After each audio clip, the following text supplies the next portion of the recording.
Les physiciens seront également d'accord, beaucoup d'entre eux, qu'il n'y a pas de temps dans l'espace. Nous comptons le temps sur Terre en fonction de la rotation de la Terre sur son axe et de l'orbite autour du Soleil. Donc, une rotation est un jour, une orbite est une année. Donc, c'est le temps sur Terre. Mais ailleurs, le temps est différent. Si vous allez près d'un trou noir, le temps est complètement différent. Donc, le temps et l'espace ne sont pas ce que nous vivons ici. Donc, il n'y a pas de temps dans l'espace et il n'y a pas de temps dans le monde spirituel. Et parce que je crois que nous sommes, vous savez, il y a plusieurs dimensions. Nous sommes dans cette dimension. L'esprit est dans une autre dimension. Nous ne pouvons pas. La plupart des gens ne peuvent pas le voir. C'est un peu superposé. Ils ne vivent pas le temps comme nous. Bonjour à tous. Bienvenue dans l'émission Ask Julie Ryan. C'est là où nous mélangeons spiritualité et pragmatisme pour vous aider à vivre une vie de but et de joie. Nous avons Nicole Ouellette avec nous dans l'émission aujourd'hui. Nicole est une médium avec une formation en biologie et en astronomie. Elle combine ses connaissances en sciences et en spiritualité pour aider les gens à faire le deuil d'un être cher. C'est amusant d'avoir une conversation avec une autre médium. Et je vais demander à Nicole de parler de son parcours, de ses techniques et de partager ses interactions préférées avec l'esprit. N'oubliez pas de vous abonner, de laisser un commentaire et de partager cet épisode avec votre famille et vos amis. Allons discuter avec Nicole. Nicole, bienvenue dans l'émission. Je suis ravie que tu aies pris le temps de nous rejoindre. Aujourd'hui, je suis tellement reconnaissante d'être invitée sur Ask Julie Ryan. Oh, bien. Vous avez une citation sur votre site web du médium psychique Anton St. Martin. J'espère avoir bien prononcé son nom, qui dit, je cite, « La médiumnité canalise des conseils de ceux qui sont partis avant, non seulement pour ceux qui sont ici, mais aussi pour ceux qui viendront. » Fin de citation. J'ai trouvé ça génial. Qu'est-ce que cela signifie pour vous et pourquoi avez-vous choisi de l'inclure dans vos supports marketing? Eh bien, pour moi, cela signifie, parce que je crois qu'il n'y a pas de temps dans l'esprit, que même si quelqu'un n'est pas encore venu, nous avons toujours un contact avec eux spirituellement. C'est comme quand j'ai eu mes enfants, c'était comme si je les avais connus depuis toujours, avant qu'ils ne naissent, et donc comme s'ils avaient été avec moi tout le temps. Donc, peu importe l'ordre linéaire dans lequel nous naissons, dans ce plan tridimensionnel, nous nous connaissons tous en esprit, tous dans notre famille d'âme. C'est ce que cela signifie. Et je veux remercier ma belle-fille pour m'avoir donné cette citation. Oh, c'est une super citation. Quand je faisais ma préparation pour notre conversation, je me suis dit, quelle belle citation. Oui, c'était une bonne. Que vous en disiez plus sur le fait de sentir que vous connaissiez vos enfants avant qu'ils ne naissent. Pouvez-vous donner des exemples de quand vous les avez vus pour la première fois ou quand ils étaient in utero ou même pendant qu'ils grandissaient? Quand mon aîné, quand j'étais enceinte, je sentais que je pouvais voir à quoi il ressemblait. Et je sentais qu'il avait toujours été là avec moi, je veux dire, comme si je l'avais connu à travers les millénaires. Comme si il n'y a presque pas de mots pour décrire comment cela se sent là. Il était juste, connecté à moi spirituellement tout le long. Et c'est juste un lien, inexplicable si vous ne l'avez pas vécu, je suppose. Et je pense que la plupart des mères et probablement beaucoup de pères peuvent ressentir la même chose. Oui, j'étais dans un avion une fois quand mon fils Jonathan était petit. Il avait peut-être 3 mois, peut-être 4 mois, et j'étais assise à l'arrière de l'avion et l'avion n'était pas plein. Nous traversions le pays, oui, c'était la nuit, je le tenais dans mes bras et je le regardais dormir, bercé par le mouvement du voyage. Et il y avait une femme de l'autre côté de l'allée et elle a dit, « Je ne sais pas si j'ai déjà vu une mère regarder son bébé avec autant d'amour. » Et j'ai dit, « Oh, eh bien, merci de dire ça. Mais oui, je ressens ça. » Et je lui ai dit, quand il est né, vous savez, je l'ai tenu dans mes bras, j'ai dit, Je ferai tout ce qui est en mon pouvoir pour te protéger et t'aimer et te donner tous les avantages connus de l'humanité. Et j'ai fait de mon mieux pour le faire. Donc, je sais de quoi tu parles. Je n'ai jamais vraiment entendu cela décrit d'une manière ressentie ou d'une manière où certaines femmes me disent qu'elles auront presque des flashbacks de vie passée avec leurs enfants, où elles verront où elles ont vécu. Et certainement, nous pouvons explorer cela. Mais avez-vous rencontré cela? Je ne l'ai pas fait car je suis devenue médium bien plus tard. Mes enfants étaient grands avant que ma médiumnité ne se développe. Donc, je n'ai pas exploré cela. Maintenant, je suis très intéressée par une régression de vie antérieure. Je n'ai pas encore eu le temps de le faire, mais c'est définitivement sur la liste. Ma fille, je peux t'aider avec ça. Je ne sais pas, je ne fais pas la régression. Je fais ce que j'appelle un scan de vie antérieure et nous posons quelques questions et l'esprit nous mène directement à cette vie et nous découvrons où c'était, quand c'était, quelle était la situation. C'est tellement amusant. C'est tellement amusant. D'accord, nous ferons ça un jour. D'accord. Donc, tu as une formation scientifique et ce qui me dit que tu es une penseuse linéaire parce que tu as un diplôme en biologie et ensuite un master en astronomie. Comment es-tu passé de ce genre de discipline, si tu veux, et dis-nous ce que tu faisais dans ces domaines avant d'apprendre le woo-woo? Comment es-tu passé de ça à devenir médium? Quel a été tout ton parcours là-dessus?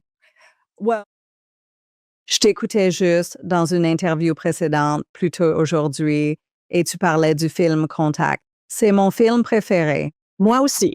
Je l'adore. Je l'adore. Je pourrais le regarder sans cesse. Moi aussi. Et j'ai toujours été très bonne en mathématiques et en sciences. Et j'ai suivi cette voie. Maintenant, ma mère, qui est décédée en 1986, elle s'intéressait à un peu de woo-woo. Donc, tu sais, elle lisait des livres sur les extraterrestres, les ovnis et les pouvoirs psychiques et les choses paranormales. Mais elle est décédée quand j'étais si jeune. Je ne sais pas vraiment si elle serait devenue une psychique, mais je pense qu'elle l'aurait probablement fait. Donc, elle est décédée. J'ai suivi la voie scientifique. Et il y a environ 6 ans, peut-être 7 ans maintenant, environ 6 ou 7 ans, je travaillais pour une organisation humaine vers Mars, ce que je fais toujours maintenant. Et j'étais professeur de sciences et professeur adjoint d'astronomie dans plusieurs collèges, dans différentes régions. Et je continuais ma vie en pensant, ici, je suis juste, science et Mars, et tout va bien, et tout est merveilleux. J'ai reçu un appel téléphonique d'une sœur, une de mes sœurs, et qui a dit, le fils de notre ami est décédé. J'avais rencontré le fils une fois quand il était un nouveau-né. Cela faisait 25 ans. Je ne l'avais pas vu. J'avais déménagé à travers le pays et je ne l'avais pas vu. Donc, je ne savais rien à ce sujet. Dès qu'elle a dit cela, de manière claire, que je ne savais pas à l'époque. Je savais qu'il était décédé d'une overdose de drogue. Je le savais juste dans ma tête. Pour ceux qui écoutent et qui ne savent pas ce qu'est la claircognition, qu'est-ce que cela signifie? C'est juste une connaissance dans votre tête sans savoir comment elle est arrivée. J'appelle ça des téléchargements divins. Et donc, j'ai eu un téléchargement divin et je n'ai rien dit à ma sœur parce que ne voulais pas blesser ses sentiments ou quoi que ce soit. Donc, un peu plus tard, ce jour-là, je me suis allongée pour faire une sieste. Et j'étais juste allongée, là, pendant quelques secondes. Et dans ma tête, de manière clairvoyante, voyant en 3 dimensions, en couleur complète, pull rouge, chaîne en or, cheveux noirs. Sa tête était dans ma conscience. Et il s'est penché et a dit « Dis à ma mère que je suis désolée, je ne voulais pas le faire. » Et je me suis redressée. C'était tellement choquant et je n'avais aucune idée de ce qui se passait. Donc, j'ai rappelé ma sœur et j'ai dit que cela s'était produit. Quelques jours plus tard, nous avons découvert que le monsieur était décédé d'une overdose. Et j'ai la permission de sa mère de partager l'histoire. Et elle m'avait montré une photo de lui avec son pull rouge et sa chaîne en or qu'elle m'a envoyée. Et donc, ses excuses à elle étaient significatives parce que c'était une overdose de drogue accidentelle. Et donc, j'ai depuis été formée et lui ai donné une lecture pour que je l'ai juste pris comme un cas isolé et j'ai continué ma vie. Quelques mois plus tard, une amie de la famille a eu une blessure à la tête. C'était une dame plus âgée. Nous étions amis. Et elle était en soins palliatifs à domicile. Et mon fils, mon autre fils, était avec elle quand elle est décédée. Et dans ma tête, je voyais sans cesse ce cœur rouge avec son nom dessus, encore et sans relâche dans ma tête. Et j'ai envoyé un texto à mon fils. J'ai dit, « Oh mon Dieu, Dottie ne me laisse pas tranquille. Elle continue de mettre ce cœur rouge dans ma tête et je ne peux pas arrêter. Elle ne s'arrête pas. Elle ne lâche pas. » Il m'a envoyé une photo d'un cœur rouge avec son nom dessus, qui est son porte-clés qu'il venait de ramasser. Quand elle est décédée ce jour-là, comme juste quelques heures plus tôt, mes genoux ont fléchi. J'ai presque perdu connaissance, comme je ne l'oublierai jamais. Et j'ai pensé qu'il se passait quelque chose que je n'avais jamais vécu. Donc, je vais faire une expérience scientifique et je vais découvrir si je peux répéter cela. J'ai fouillé sur Internet et je n'étais pas sûre de ce que je cherchais. J'ai réalisé que c'était de la médiumnité et j'ai trouvé un mentor et j'ai commencé à prendre des cours immédiatement. Et je doublais parce que ça continuait. Je continuais à recevoir des informations et j'ai commencé à faire des lectures dans mes cours de développement. Et environ 6 mois plus tard, mon mentor a dit, « Tu es prête à faire des lectures privées. » Et donc, j'avais une amie qui avait une très grande famille et un très grand groupe d'amis qui a organisé environ 50 personnes pour que je fasse des lectures gratuites pour m'entraîner en dehors de mes cercles de développement. Et elles se sont très bien passées. Et puis, mon mentor m'a donné le feu vert pour commencer mes propres lectures privées payantes. Et je le fais depuis. Cela a vraiment transformé ma vie, m'ouvrant à de nouvelles expériences et rencontres. Cela a changé ma vision de chaque chose. Cela a rendu ma vie tellement meilleure de tant de façons. Juste la façon dont je perçois les choses, la façon dont je comprends les choses, la façon dont je comprends l'humanité. Ma compassion est très différente. Pas que je n'étais pas compatissante avant, mais quand vous voyez les choses d'une perspective plus spirituelle, cela change tout. D'accord, c'est beaucoup à déballer. Quelle belle histoire. Tout d'abord, quand tu dis, tu sais, tu vois le cœur rouge avec le nom de ta Dottie dessus et tu vois le fils de ton ami et j'entends dans ma tête dire, et tu ne peux tout simplement pas inventer ces choses-là. C'est juste, je le dis tout le temps. Oui, tu ne peux pas, surtout dans mes cours, tu ne peux pas inventer ces choses que nous recevons. Il n'y a tout simplement aucun moyen. Surtout toi, avec ton bagage scientifique, tu penses, d'accord, la probabilité que cela se produise est mince. C'est vraiment d'un point de vue de recherche là-dessus, et il y a beaucoup de recherches là-dessus qui ne sont pas nécessairement dans le courant dominant. Retour à l'homme sur Mars. Tu faisais ça plus d'un point de vue astrophysique et non d'un point de vue ovni, c'est ce que je suppose. Correct. L'astronomie planétaire et l'astrobiologie sont ma spécialité. Oui, je sais comment épeler ces deux mots, mais c'est à peu près tout. Donc, quand tu parlais de ça et que nous avons établi que nous aimons tous les deux contact, crois-tu qu'une partie de cet intérêt pour toi dans l'astro, peu importe les différentes planètes et tout d'un point de vue scientifique, te menait vers la médiumnité? Voici pourquoi je demande. Souvent, et tu l'as fait plus tôt, quand nous avons commencé à parler, les IT et l'interplanétaire, peu importe, sont regroupés avec l'espace médium et psychique et woo-woo. Tout d'abord, pourquoi est-ce que c'est, et crois-tu que cela t'a aidé à arriver là où tu es en tant que médium?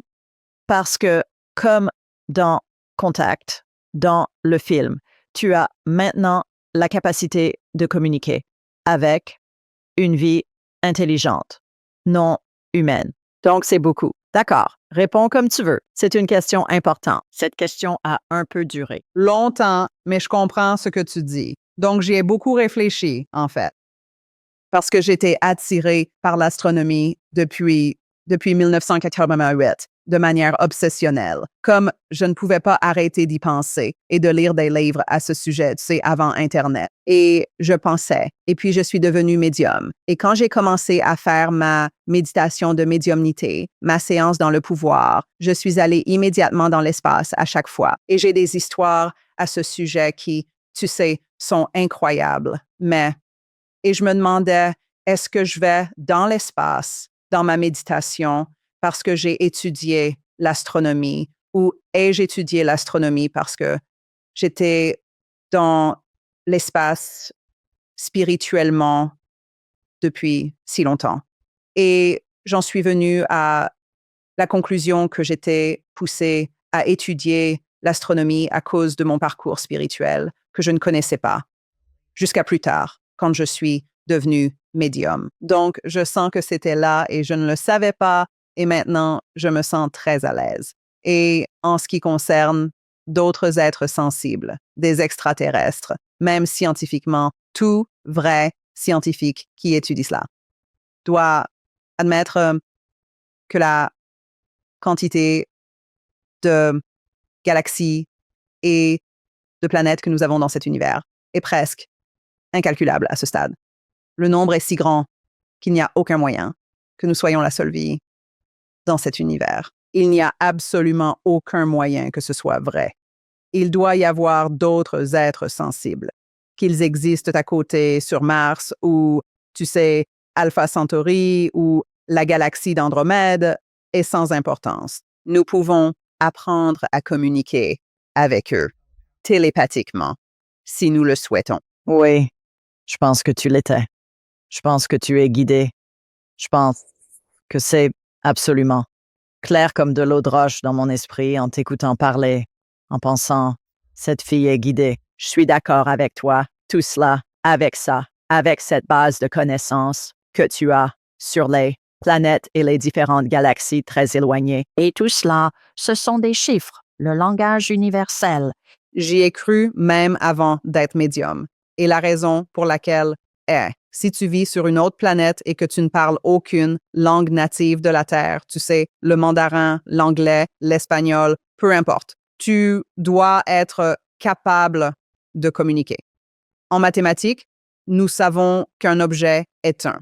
0 objet est 0. Quel que soit le symbole attribué à cela est sans importance tant que c'est le moyen le plus simple de communiquer. Tu peux montrer une chose puis écrire ton symbole pour cela. Ensuite, tu peux montrer deux choses et écrire ton symbole pour cela. C'est le moyen le plus simple de communiquer. Parce que si tu voyages d'une planète à une autre, tu devais construire un moyen d'y arriver. Donc, tu devais connaître les mathématiques et l'ingénierie pour le faire. Donc, s'ils arrivent ici, ils connaissent les mathématiques. Donc, ils doivent connaître certaines des mêmes mathématiques que nous connaissons pour propulser leur vaisseau pour arriver là où ils vont, ou se téléporter, ou peu importe comment ils le font. Donc, ce serait comme si tu as. Dans le passé, ils utilisaient, et je suis sûre que certaines personnes le font encore, tu aurais des codes secrets quand tu enverrais des lettres pour des choses militaires, des chiffres et des choses comme ça. Donc, ce serait un moyen de c'est avoir un chiffre mathématique pour pouvoir communiquer les uns avec les autres. Parce que nous ne parlerons pas la même langue, à moins que nous ayons nos leaders spirituels et penseurs qui peuvent communiquer télépathiquement et des médiums. Ce serait une toute autre couche à cela. Maintenant, est-ce que la communauté scientifique ou bien les pouvoirs en place permettront cela si les extraterrestres atterrissent sur la pelouse de la Maison-Blanche? Par exemple, tu sais, le permettront-ils ou vont-ils juste s'en emparer et tout contrôler parce que, tu sais, les affaires du gouvernement? Ils en ont peur. Oui, c'est ça. Quelques autres points dans ce film que je veux te soumettre pour avoir ton avis. Quand elle va sur l'autre planète dans ce vaisseau spatial, le temps n'existe pas parce qu'il y a un trou noir dans lequel elle entre, qui est un vortex, que je vois beaucoup. Non seulement quand quelqu'un passe, mais dans beaucoup de guérisons, il y a des vortex qui sont présents. Et je sais qu'il y a tout un domaine des mathématiques qui est bien au-dessus de mon niveau de compétence, appelé mathématiques des vortex. Et donc, c'est une chose universelle avec les vortex. Numéro 1, numéro 2, ce temps, il n'existe pas dans le monde spirituel et elle traverse cela et il y a quoi comme 18 minutes manquantes de la bande ou quelque chose comme ça. Crois-tu que c'est ce qu'il transmettait dans cela? Très probablement.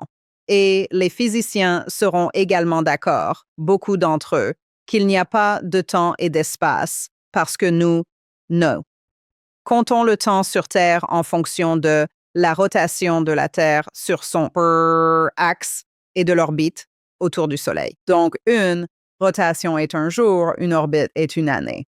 Donc, c'est le temps sur Terre. Mais ailleurs, le temps est différent. Si tu as vu le film Interstellar, as-tu vu ce film? Je ne pense pas. Dois-je le regarder? Oui, c'est comme Contact multiplié par 1 million. D'accord. Très bien. Interstellar. Très bien. Ils vont sur une planète à côté d'un trou noir. Maintenant, le temps est différent. Il se déplace différemment selon la force gravitationnelle de la planète. Donc, les astronautes à la Station spatiale internationale ont un temps différent de quelques microsecondes par rapport à nous sur Terre parce qu'ils subissent moins de gravité. Maintenant, si tu passes près d'un trou noir, le temps est complètement différent. Donc, le temps et l'espace ne sont pas ce que nous vivons ici. Donc, si tu flottes simplement dans l'espace, sans but pour une raison quelconque, il n'y a pas de horloge comme nous avons ici. C'est une chose très différente. Donc, il n'y a pas de temps dans l'espace et il n'y a pas de temps dans le monde spirituel. Et parce que je crois que nous sommes, il y a plusieurs dimensions.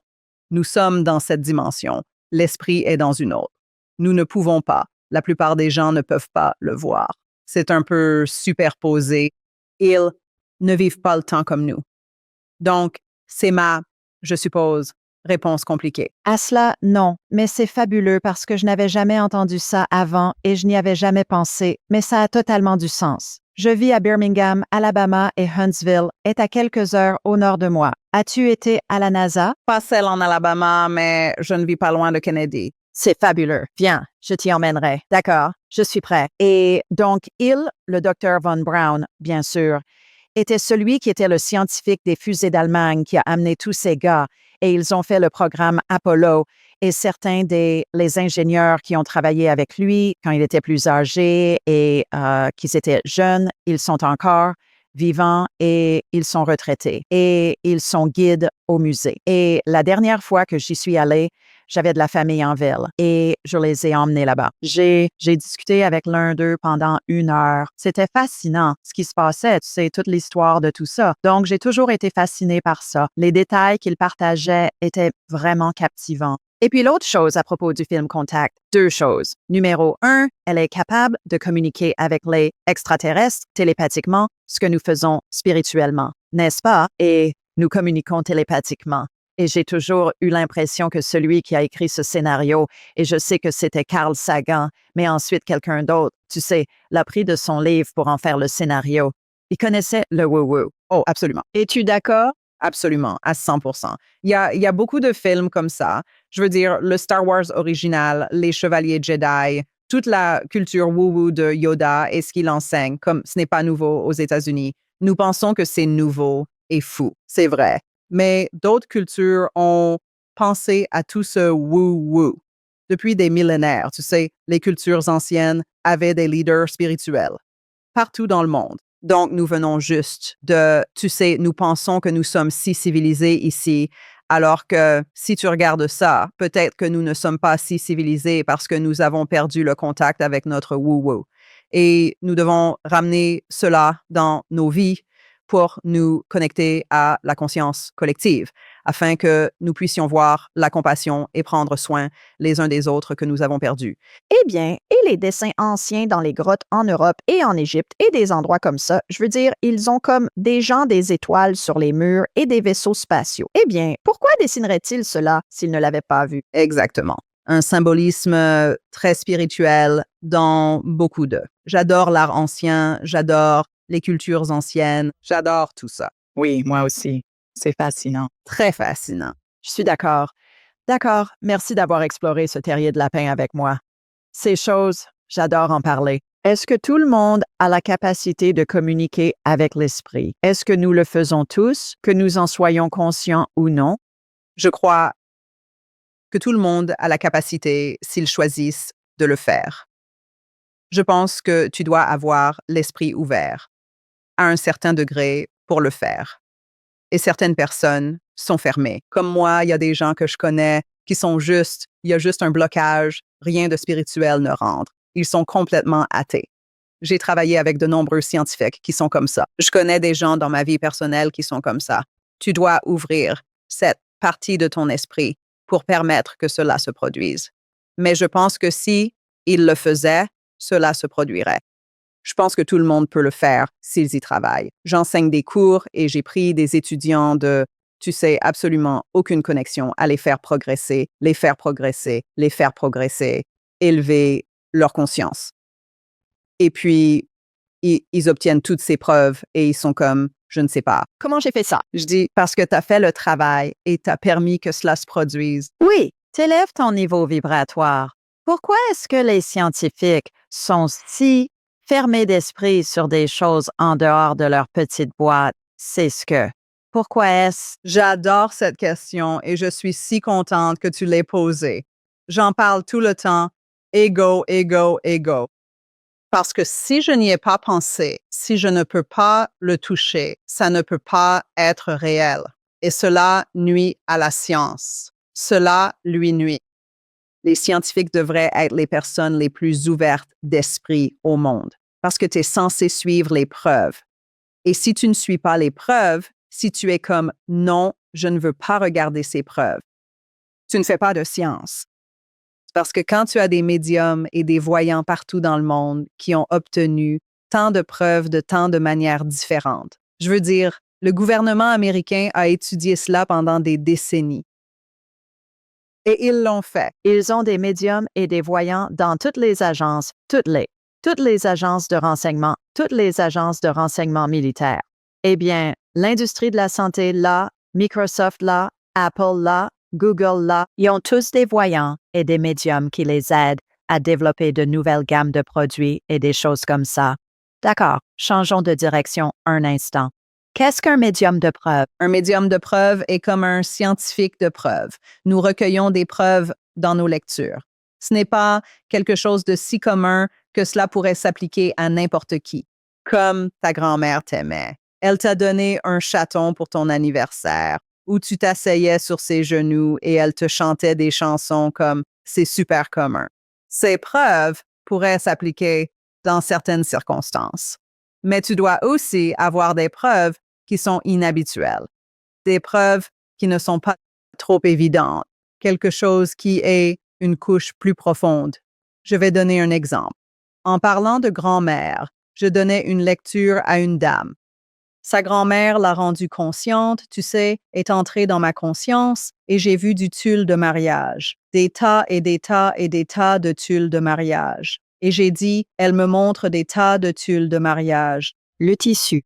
Le tissu. Oui, le tissu. Et elle était couturière de robes de mariée toute sa carrière. Oh, j'adore ça. Donc maintenant, il n'y a aucun moyen que je sache ça, n'est-ce pas? C'est une pièce de preuve vraiment inhabituelle à apporter dans une lecture. Tu sais, un autre était un jeune garçon qui, j'ai dit, je vois ton fils. Il est décédé. Je vois ton fils avec Woody et Jessie de Toy Story. Et la maman m'a envoyé une photo après la lecture de lui à Disney World avec Woody et Jessie de Toy Story. Maintenant, je ne saurais pas ça d'aucune autre manière. Donc, ce ne sont que quelques exemples de preuves qui sont précises et pas quelque chose qui est affiché partout sur les réseaux sociaux parce qu'aujourd'hui, nous avons Internet, tu sais, et certaines personnes trichent. C'est quelque chose que tu saurais, que tu n'aurais aucun moyen de savoir, tu sais, ou comment ils sont décédés d'une manière très. Je donnais une lecture plus tôt aujourd'hui et la personne a dit « leur foie a explosé ». Et je suis comme « je n'ai jamais vu le foie de quelqu'un exploser, mais il est peut-être juste très dramatique ». Et il avait une maladie du foie et puis Crohn a eu l'hépatite. Et donc, son foie a explosé. sais, pas pour de vrai. Mais c'était ce que c'était, une métaphore, métaphoriquement. Oui, oui. En parlant de l'outil de mariage, j'ai eu une cliente récemment, ces derniers jours, et nous parlions avec sa grand-mère, qui était irlandaise, et elle me montrait cette très fine dentelle irlandaise, et j'ai dit, ça ressemble à une écharpe de commode pour moi, ou l'un de ces morceaux de dentelle qu'ils mettraient sur une table ou sur leur commode dans leur chambre. Et elle a dit, ma grand-mère a fait ça. C'était des écharpes de commode faites de dentelle. Je les ai encore. Elle les avait sur toutes ses commodes. Elle les avait sur ses tables d'appoint. C'était une chose au tournant de ce siècle. Encore une fois, certaines de ces choses arrivent et c'est aléatoire. Et toi et moi devons apprendre à dire, d'accord, ça n'a aucun sens pour moi, mais je vais juste le dire, même si j'ai tort.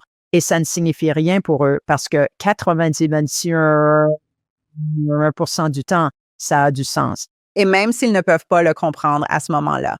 Ce sont mes préférés, quand ils doivent aller vérifier auprès de quelqu'un d'autre. Puis ils m'envoient un email et disent « Oh mon Dieu, vous aviez raison. J'en ai eu un l'autre jour, une dame. Je n'arrêtais pas de dire « Est-ce que quelqu'un est enceinte? Est-ce que quelqu'un est enceinte? Je ressens que quelqu'un est enceinte. » Et elle disait « Non, non, non. » 1 heure plus tard, elle m'a envoyé un email et a dit « Je viens de découvrir. Ma nièce vient de découvrir aujourd'hui. Elle est enceinte. » Vous savez, des choses comme ça que j'adore parce que le client ne le savait même pas encore. Et puis il découvre plus tard. Et ça, j'adore. C'est comme certaines de mes preuves préférées parce que j'avais peur de donner. Si je ne comprenais pas ce qui était stupide parce que j'étais nouvelle, j'avais peur de donner la preuve. Et puis mon mari m'a encouragée. Il disait « Dis-le juste, dis-le juste. Quoi qu'il te vienne à l'esprit, dis-le. » Et j'étais comme « D'accord. » Et donc, maintenant, je le dis juste.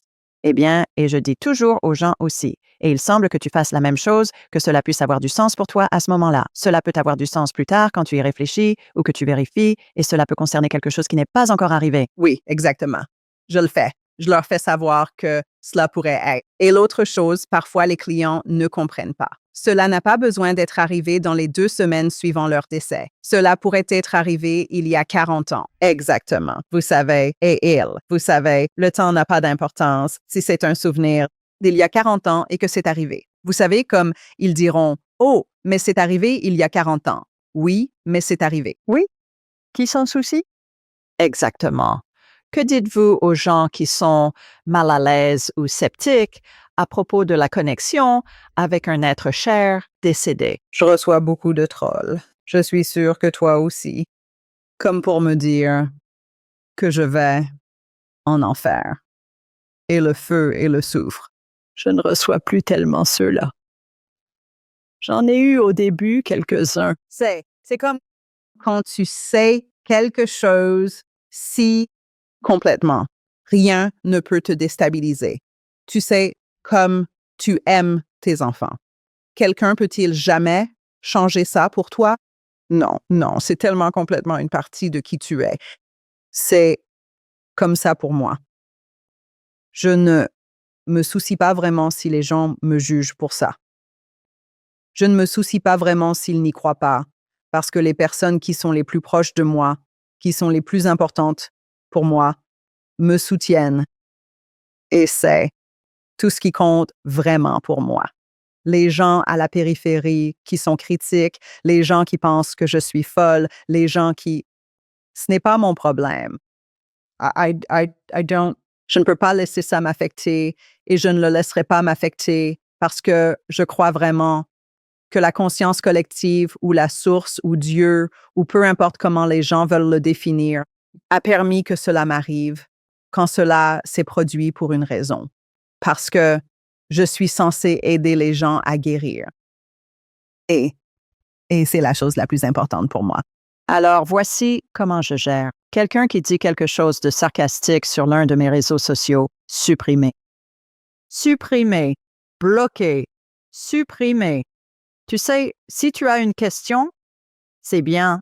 Mais si tu dis quelque chose de sarcastique ou tu dis quelque chose, tu sais, qui est offensant pour moi ou pour quelqu'un d'autre, je n'y vais même pas. C'est juste supprimer. L'autre chose intéressante à propos de tout ça, c'est que je trouve que les gens ne me disent plus vraiment rien à ce sujet. C'est très rare que quelqu'un dise quelque chose et je dis, eh bien, nous n'avons pas à parler de ça. De quoi veux-tu parler? Football? Peu importe. En parlant de football, je vis en Alabama et l'Université de l'Alabama.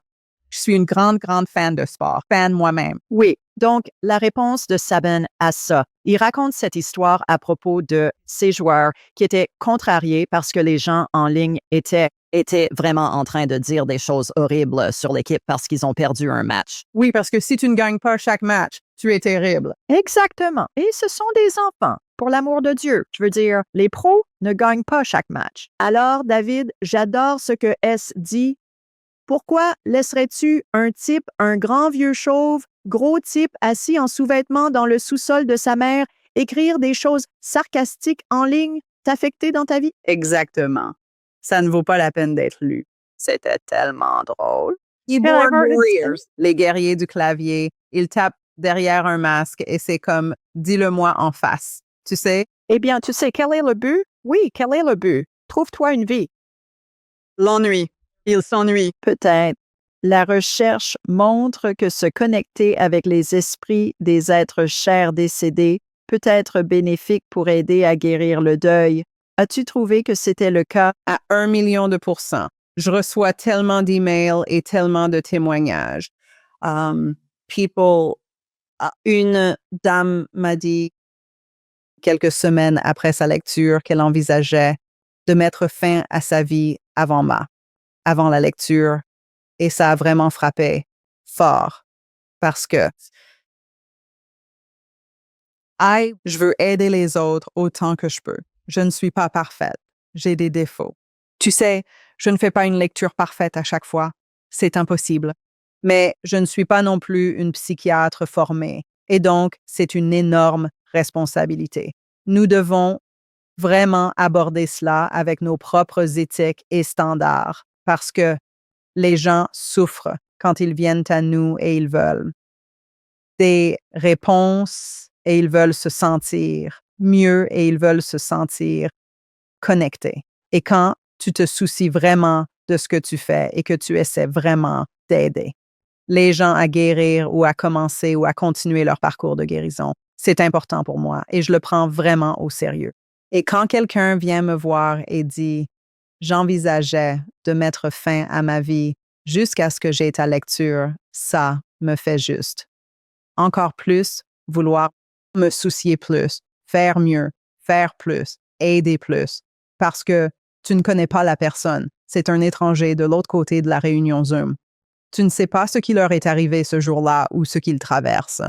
Tu ne connais pas leur histoire. Donc, c'est vraiment important pour quiconque là-bas qui fait des lectures de médiumnité, qui regarde, et peut-être qu'ils sont nouveaux ou en développement. Nous devons nous tenir à un standard éthique très élevé. Et si tu vois quelqu'un, ne pas travailler de manière éthique, en privé et gentiment, envoie-leur un petit message, parce que c'est important. Parce que les vies des gens peuvent être délicates et nous ne savons pas ce qu'ils traversent quand nous les rencontrons. Je suis d'accord à 100% avec l'éthique. Et il y a une sorte de règle non écrite, je pense, avec ceux d'entre nous qui sont légitimes, que nous n'allons pas faire certaines choses si elles ne nous semblent pas justes. Par exemple, je fais beaucoup de travail de guérison énergétique. J'ai vu ça et c'est magnifique. Eh bien, merci. Je ne scannerai pas quelqu'un d'autre sans leur permission télépathiquement. Et parfois, ils ne me donnent pas la permission. Et je ne les scanne pas parce que je crois que c'est une invasion de leur vie privée. Et puis-je les scanner? Absolument. Le ferai-je? Absolument pas. Et tu es pareil. Je sais que tu es pareil. Donc, toi, oui, je pense que c'est vraiment important avec ça. Il y a des recherches qui montrent que communiquer avec des êtres chers décédés sous forme spirituelle est super guérissant pour les personnes qui traversent un deuil profond. Et je pense que de plus en plus de recherches arrivent à ce sujet avec ça. Quand tu as quelqu'un qui est en deuil profond et qu'il vienne te voir, quelle est ta technique? Comment fais-tu? Comment travailles-tu avec eux? Alors, quand je les vois apparaître à l'écran, et je peux dire qu'ils sont vraiment, tu peux sentir leur énergie. Je je fais normalement un exercice de respiration. Je fais tous mes exercices de respiration et mes méditations avant parce que je ne veux pas prendre de temps pendant la lecture. Les gens paient pour ce temps. Donc, je veux leur donner une lecture. Alors, quand ils arrivent et que je peux sentir que l'énergie n'est juste pas bonne, je fais juste quelques respirations profondes avec eux. Fais quelques respirations profondes pour juste rééquilibrer leur système neurologique. J'ai assure-toi qu'ils ont de l'eau, très important. Et je commence très lentement et je commence très lentement et je leur donne beaucoup de messages de guérison et je renforce que leurs proches sont en sécurité et en paix, qu'ils ne souffrent pas, qu'ils n'ont pas à s'inquiéter, qu'ils aient souffert à leur décès. Parce que je dis toujours, tu sais, avec mon bagage biologique, notre corps entre en état de choc. Donc, nous ne ressentons vraiment rien. Même si c'est tragique, l'âme peut quitter le corps avant.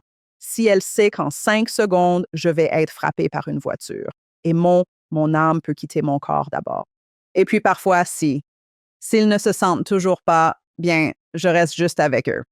Je reste juste et reste jusqu'à ce que, tu sais, comme si j'ai un autre rendez-vous, disons dans 20 minutes, tu sais, par exemple, je vais juste. Je reste aussi longtemps que nécessaire pour m'assurer qu'ils vont bien et je leur demande juste, tu sais, est-ce que ça va?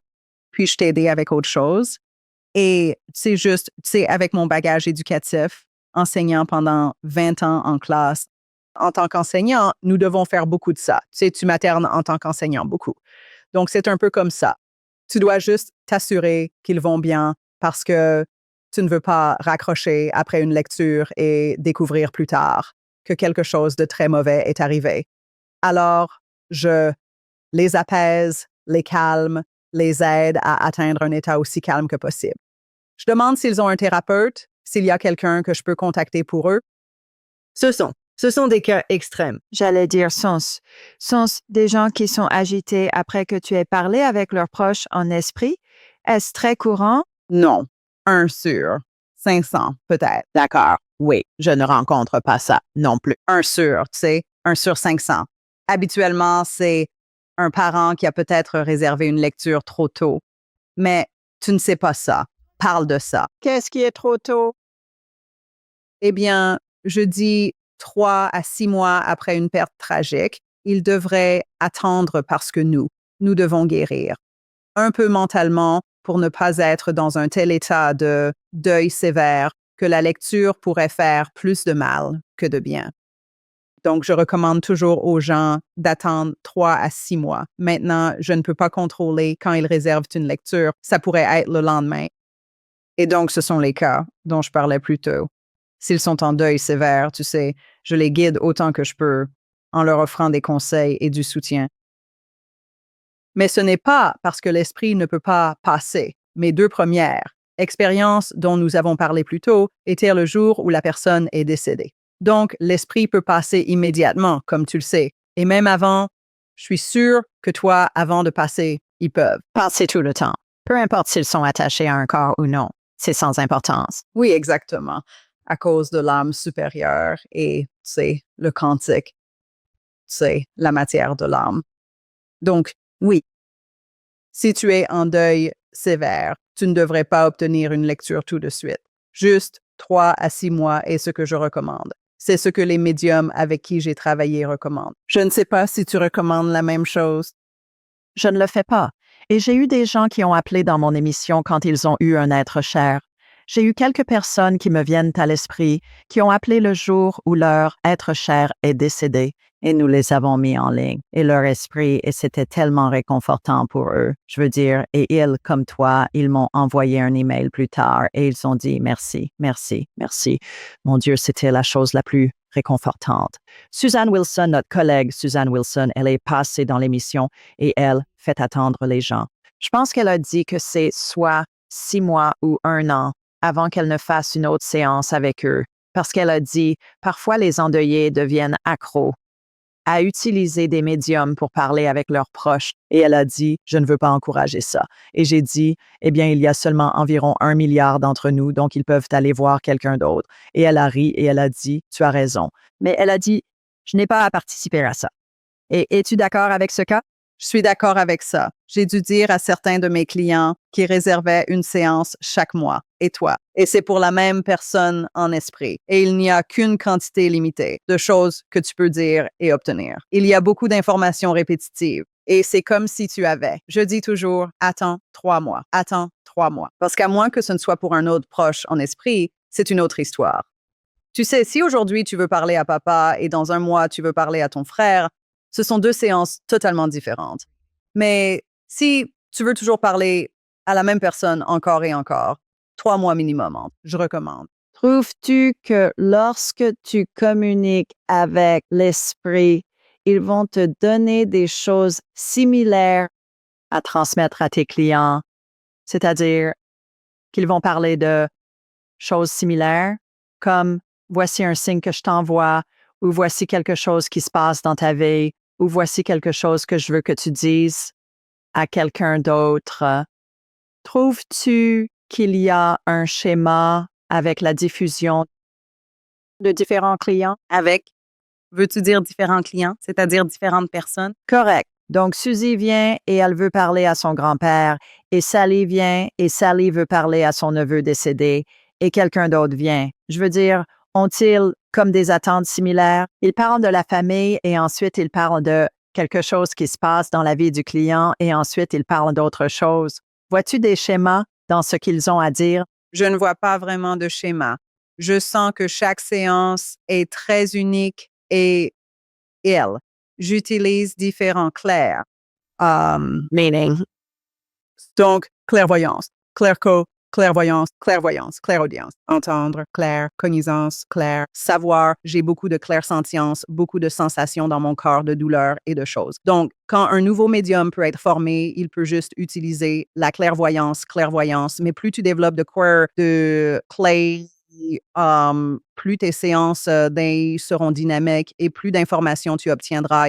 Toutes mes séances sont très différentes. Elles ne sont pas les mêmes. Tu sais, je ne te comprends pas. Je ne dis jamais aux gens quels signes ils reçoivent, à moins que ce ne soit comme une lumière clignotante. Ma lampe clignotera pendant une séance et je sais leur dire, cherche la lumière clignotante.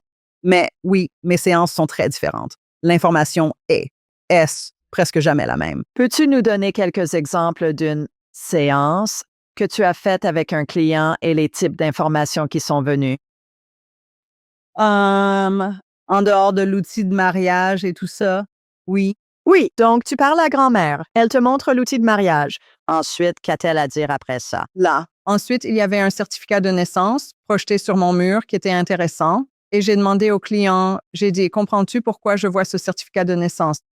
Elle a dit, en fait, je comprends parce que mon nom était mal orthographié sur mon certificat de naissance et j'ai juste essayé de le faire corriger cette semaine. Oui, tu sais, des choses comme ça. J'ai aujourd'hui ressenti une massive crise cardiaque dans ma séance et la personne avec qui je communiquais est décédée d'une massive crise cardiaque. J'entends. Je vois des mots épelés dans ma tête, souvent. Comme ça dira, tu sais, je suis désolée. Je suis désolée. Je suis désolée. Je me connecte avec des gens qui ont des addictions, ont beaucoup d'addictions dans mon histoire familiale. Et donc, je sens que parce que c'est dans ma base de données, j'attire beaucoup de clients sans savoir, tu sais, l'esprit le fait. Parce que je peux me rapporter à des histoires autour de l'addiction et comment cela affecte les familles et les gens. Donc, et aussi pour une raison quelconque, je trouve que beaucoup de gens qui ont mis fin à leur jour. J'ai beaucoup de clients avec des gens qui ont mis fin à leur jour et ils me montrent ça. Je peux aussi ressentir, comme être abattu dans la poitrine. J'ai ressenti ça avant. Les gens qui... Oui, donc je peux le ressentir et le voir en même temps. Um, je veux dire, littéralement, il y a tellement de pièces différentes de preuves. C'est littéralement n'importe quoi. Je sais, je suis pareil.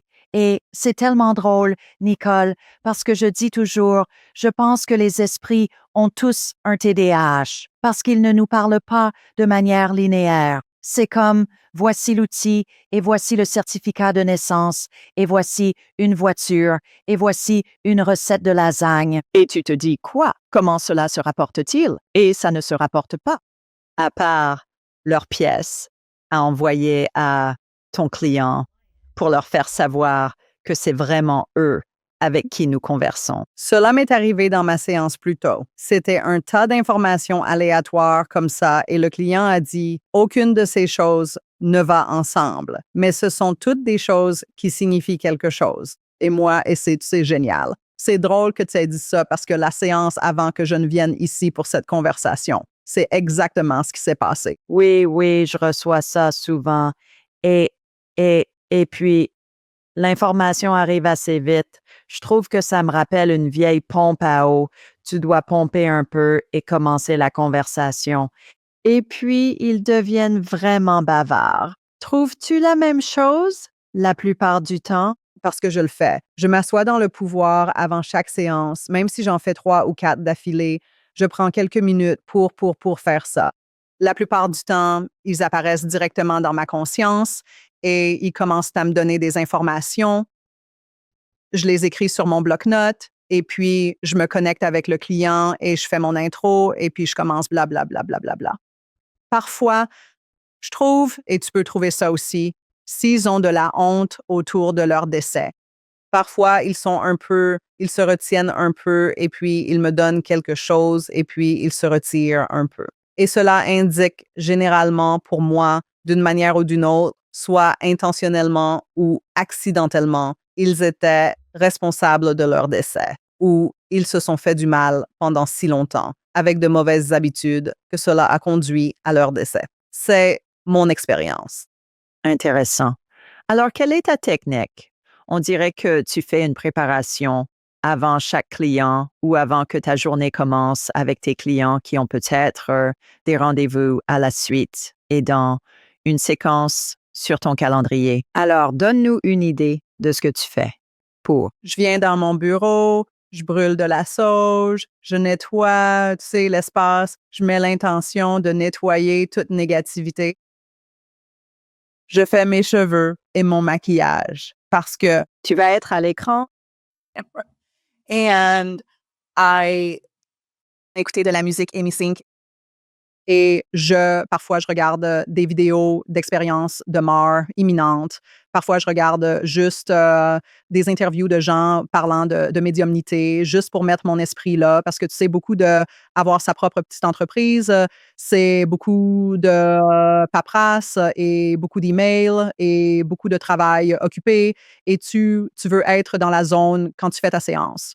Donc, je me prépare mentalement autant que je peux. Et puis, je règle un minuteur pour environ 10 minutes avant la séance et je dis, cher Dieu, ange, saint, être chair et esprit, s'il vous plaît, permettez-moi de me connecter avec les êtres chers en esprit pour donc. Et donc, s'il vous plaît, permettez-moi d'apporter des preuves que leurs êtres chers en esprit existent toujours au-delà de ce royaume terrestre. S'il vous plaît, permettez-moi d'apporter des messages d'espoir, de guérison, de paix, d'amour. Et probablement, à mi-chemin de cela, ils apparaissent dans ma tête et commencent, oui, à me donner des informations. À te donner des téléchargements. Oui, exactement. Oui. Comment fais-tu pour te déconnecter? J'essaie de faire ça quand je termine la séance parce que généralement, j'en fais plusieurs d'affilée et je dois entrer dans une nouvelle méditation pour la suivante. Donc, je les remercie. Merci d'être entré dans ma conscience. Merci d'avoir livré des preuves et des messages et juste un peu.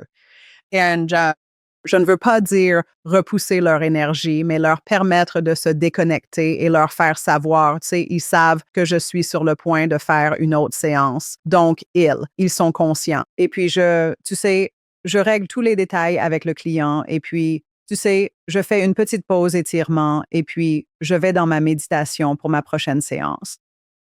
Et donc, mais j'aime aussi nettoyer l'air entre les séances. Donc, parce que tu sais, je suis sûre que tu as vécu ça. Certains esprits veulent juste rester et traîner. Certains d'entre eux veulent traîner et je suis comme, mais tu ne peux pas traîner avec moi maintenant parce que j'ai un autre client. Ah, et certains veulent. Aller dehors et jouer? Oui, oui. As-tu déjà vécu ça où ils traînent juste un peu, comme s'ils hésitaient à partir? Je sens que je n'ai pas. Oh, d'accord. Non, ça m'est arrivé. Mais il pourrait. Il t'aime probablement plus qu'il ne m'aime. Ce sont les plantes. Ils aiment peut-être mes plantes. Ou la sauge, peut-être. Comment as-tu choisi ton mentor et enseignant? Qu'est-ce que c'était? Je suis allée sur YouTube parce que je ne savais pas quoi faire d'autre, parce que c'était tellement étranger pour moi. Tu sais, je connaissais les trucs paranormaux. J'ai regardé Ancient Alien et, tu sais, des trucs paranormaux au fil des ans. Mais j'avais vu comme l'émission de Teresa Caputo. J'avais vu ça dans le passé. Donc, je savais un peu ce que c'était, mais je ne savais pas vraiment. Donc, je suis allée sur YouTube et j'ai regardé plusieurs enseignants de médiumnité, ou du moins certains prétendent l'être, et certains d'entre eux parlaient pendant 1 heure sans rien dire, et je me disais, je viens de perdre 1 heure de ma vie, et puis j'ai trouvé un mentor qui donnait tellement d'informations en si peu de temps. Je me disais, et elle était très authentique. Elle était très authentique et très directe. Et elle parlait de science, elle n'était pas scientifique, elle était infirmière. Donc, elle avait aussi un bagage scientifique. Et donc, je me suis dit, c'est celle qu'il me faut. Et je suis allée sur son site web, je lui ai envoyé un email, je me suis inscrite et elle était un très, très bon mentor. J'ai beaucoup appris d'elle. Et maintenant, tu enseignes aux gens. Exactement. Oui. Et puis, elle m'a appris à enseigner la médiumnité aussi. Parfait. J'adore ça. Dernière question. Pourquoi nous incarnons-nous? Pour nous rapprocher de la source. Pour apprendre les leçons difficiles, pour souffrir, afin que nous puissions nous rapprocher de la source. Pour avoir autant de défis, ici, selon, tu sais, la vie de chacun est différente, mais la plupart des gens que je connais ont eu des défis dans leur vie. Je ne pense pas connaître quelqu'un qui a eu une vie purement reposante et merveilleuse. Même s'ils le disent à la télé. Notre but entier, à mon avis, est de faire grandir notre âme et de mûrir notre âme et de nous rapprocher de Dieu ou de la source. Excellente réponse. Oui, tu es un fabuleux mélange, ma fille, de brillance et de brillance scientifique, tu sais, et être capable de joindre cela avec le spirituel et fusionner les deux et mélanger les deux. Et je peux voir pourquoi tes clients t'aiment tant, parce que tu abordes cela d'un point de vue pratique et scientifique.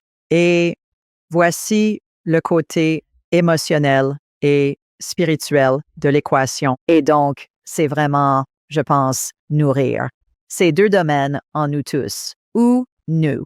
Nous voulons avoir cette preuve. Nous voulons avoir quelqu'un de légitime qui nous parle. Et nous voulons aussi cette preuve que c'est vraiment notre être cher avec qui nous communiquons. Donc, oui, quelle merveilleuse combinaison de toutes ces compétences que tu as pu fusionner. Comment les gens peuvent-ils en savoir plus sur toi et ton travail et tes cours et tout ça? Eh bien, si les gens sont intéressés à regarder, tu sais juste un peu sur moi, tu peux aller sur ma chaîne YouTube à Peaceful Nick Nick. Tout sera lié ci-dessous, je suis sûre, dans la description de la vidéo ici. Mon site web est peacefulnicktmedium.com ou tu peux m'envoyer un email à peacefulnicktmediummail.com. Je suis sur la plupart des réseaux sociaux. Il y a quelques imitateurs, donc tu dois faire attention à ça. Et si tu as des questions, je suis toujours disponible pour répondre aux questions. Je réponds à des tonnes de questions par email. Et j'adore aider les gens et enseigner la médiumnité pour qu'ils puissent aider les autres aussi. D'accord. Ça a l'air bien. Tout le monde. Nous vous avons donné beaucoup à réfléchir aujourd'hui. En attendant, nous vous envoyons beaucoup d'amour de Sweet Home, Alabama et de Floride aussi, où Nicole est. On se voit la prochaine fois.